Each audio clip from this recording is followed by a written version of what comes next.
মনিটরিকার শুধু আমাদের জমি না, আমাদের আশেপাশে আমাদের পাড়া প্রতিবেশীদের জমিও যা আছে আমি সেটা আবাদ করব। এমন কোনো শক্তি এখনো তৈরি হয়নি বাংলাদেশে যে আওয়ামী লীগ সরকারকে তারা উৎখাত করতে পারে। আমাদের শিকড় অনেক দূর এটা পথিত আছে। কিছু লোক ভাঙা রেকর্ডের মতো বলেই যাচ্ছেন কুইক রেন্টাল সব বিদ্যুৎ বন্ধ করে দিত। এখন আমাদের অর্থনীতিতে আজকে যে সংকট চলছে তার জন্য শুধু রাশিয়া ইউক্রেন যুদ্ধকেই দায়ী করার কোনো কারণ নেই। এখানে আমাদের ইন্টারনাল অনেক বিষয় আছে। আর্থিক খাতে বিশৃঙ্খলা, মেগা প্রকল্পগুলোতে ব্যাপক দুর্নীতি, হাজার হাজার কোটি টাকা বিদেশে পাচার, ব্যাংক সহ আর্থিক প্রতিষ্ঠানগুলোতে ব্যাপক লুটপাট, জ্বালানি খাতে কুইক রেন্টাল, ইন্ডিমনিটি, এগুলো অনেক বিষয় দায়ী। জীবন জীবিকা আজ দুর্বিষহ। মাননীয় প্রধানমন্ত্রীর কাছে আমার প্রশ্ন, বিগত বছরে জ্বালানি খাতে ইন্ডিমনিটির সুযোগ নিয়ে যেসব কুইক রেন্টাল হাজার হাজার কোটি টাকা মুনাফা করেছে, আমি প্রস্তাব রাখবো এই সংসদে। তাদের উপর যেন আপনার 50% উইন ট্যাক্স আরোপ করা হয়। মাননীয় প্রধানমন্ত্রী, মনিটরিকার মনে হচ্ছে আমাদের মাননীয় সংসদ সদস্য বিরোধী দলের শক্তিশালী হওয়ার চেষ্টা করছেন, কিন্তু যে সমস্ত অভিযোগ তিনি এনেছেন এটা সম্পূর্ণ অমূলক। আজকে এই মেগা প্রকল্প অন্য কোনো সরকার করতে পারেনি, এটা আওয়ামী লীগ সরকারই করেছে। পদ্মা সেতু সম্পূর্ণ নিজস্ব অর্থায়নে আমরা করেছি।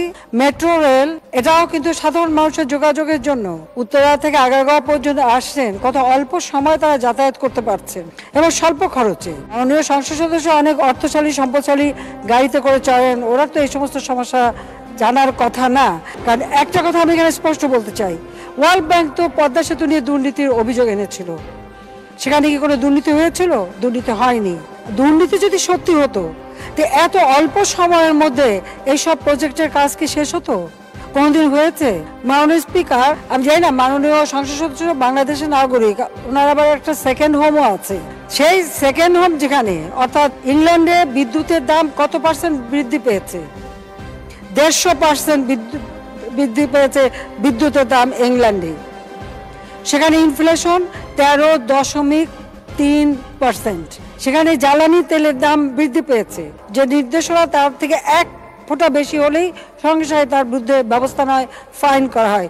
বাংলাদেশে এখনো সে অবস্থা সৃষ্টি হয় নাই। কুইক রেন্টালে যদি দুর্নীতি হতো তো বিদ্যুৎ তো এতদিনে পাওয়ার কথা ছিল না। কাজে যেখানে বড় বড় মহারথীরাই আমাদের দুর্নীতির খোঁজ পায় নাই, আর কিছু লোক ভাঙা রেকর্ডের মতো বলেই যাচ্ছেন কুইক রেন্টাল সব বিদ্যুৎ বন্ধ করে দিত। এখন যতগুলি বিদ্যুৎ অন্তত আওয়ামী লীগ সরকার এসে করেছে সবগুলি যদি বন্ধ করে দিই তো সে কি অবস্থাটা হবে আপনাদের? কাজে যারা এরপরে বেশি বলবেন তাদের বিদ্যুৎ চাওয়াটা বন্ধ করে দেবো, তখন দেখি কি হয়। জনগণের জান মাল রক্ষা করা এটা আমাদের দায়িত্ব।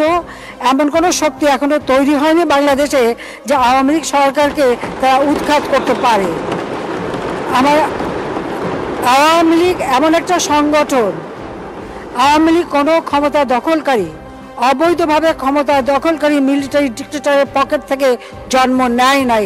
আওয়ামী লীগের জন্ম হয়েছে এদেশের মাটি ও মানুষের কাছ থেকে। কাজে আমাদের শিকড় অনেক দূর এটা পথিত আছে। আইয়ুব খান চেষ্টা করেছে, ইয়াহিয়া চেষ্টা করেছে, জিয়া চেষ্টা করেছে, জাহাল এরশাদ চেষ্টা করেছে, খালেদা জিয়া চেষ্টা করেছে আওয়ামী লীগকে ধ্বংস করতে, পারেনি, পারবেও না ইনশাল্লাহ, আর কোনদিন পারে না।